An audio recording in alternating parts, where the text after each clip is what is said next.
metsään. Nyt olenkin metsässä. Tuollahan on kenguru. Ja hän näyttää olevan... alasti! Terve! Ole hyvä ja pue vaatteet päälläsi! Minäkö? No vittuko sillä kestää?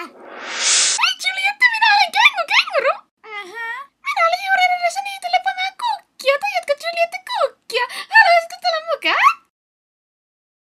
Onko ihan pakko? No niin Juliette, nyt lähdetään niitylle! Nyt tulemme niitylle, eikä ole ikinä hauskaa! Just. Ei! Minä olen professori Auki ja tässä on apulaiseni Pichu.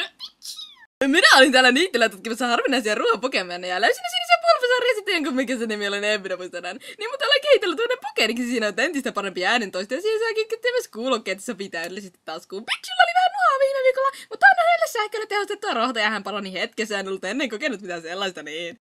Mitä sanotte?